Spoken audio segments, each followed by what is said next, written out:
สวัสดีค่ะ FC ค่ะวันนี้เราก็มาดูการคั้นส้มผักคันจองค่ะจะเป็นก้านดอกผักคันจองนะคะใส่เกลือลงไป3 ช้อนโต๊ะค่ะ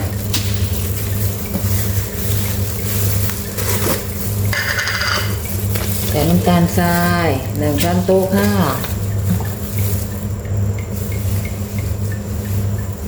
ลงมือคั้นเลยค่ะนี่ค่ะนวดเลยค่ะ FC ค่ะบีบนวดนี่ค่ะทำเลยค่ะทำไม่ยากค่ะFCค่ะทำส้มผักกันจองค่ะพี่นะผักกันจองก็ออกทุกวันค่ะเราก็ต้องนำมาทำคลิปให้กับ FC ดูทุกวันเหมือนกันค่ะก้านดอกนะคะต่อไปก็จะเป็นดอกผักกันจองค่ะทำวันละ3 คลิปนะคะให้กับ FC เราได้ดูอย่างต่อเนื่องเลยค่ะ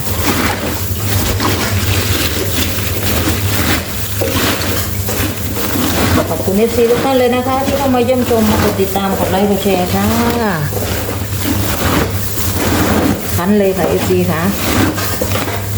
ออกกำลังกายค่ะพี่น้องบีบนวด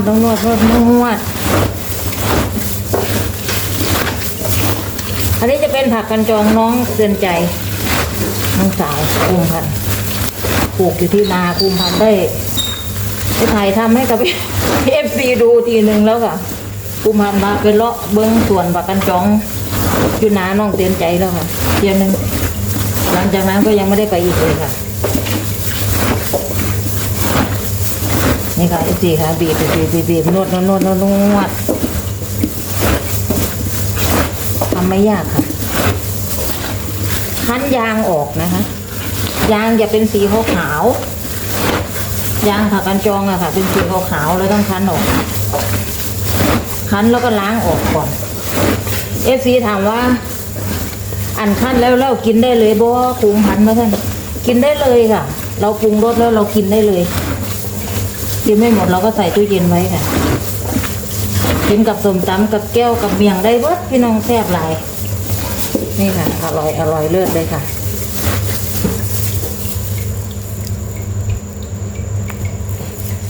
ขั้นตอนเลยค่ะพี่น้องบีบนวดเนี่ยค่ะขั้นส้มผักขั้นจองขอบคุณ FC ทุกท่านเลยนะคะที่เข้ามาเยี่ยมชมกันนี่ค่ะ FC ค่ะสวยเลิศเลยค่ะคั้นประมาณ3 นาทีก็ได้น้ำยางออกก็พอแล้วค่ะ FC ค่ะ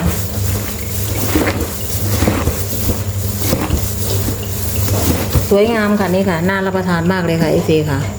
พอแล้วค่ะทีนี้เราก็จะล้างด้วยน้ำดื่มสะอาดแล้วเราก็จะมาปรุงรสนะคะ FC ค่ะ FC ค่ะมาดูค่ะการปรุงรสนะคะเราหลังจากที่เราคั้นเสร็จเรียบร้อยนะคะเราก็ใส่ล้างด้วยน้ำดื่มสะอาด1 น้ำทีนี้ก็ใส่น้ำตาลทราย3 ช้อนโต๊ะใส่เกลือ1 ช้อนโต๊ะใส่ผงชูรส1 ช้อนชานี่ค่ะใส่น้ำแช่ข้าวใส่น้ำข้าวมาได้ไหมพี่น้อง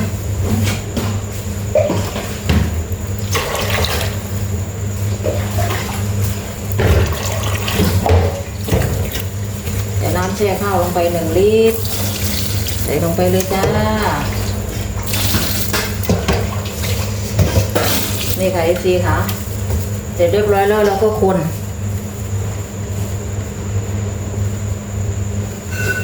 ใช้กะทิคนค่ะ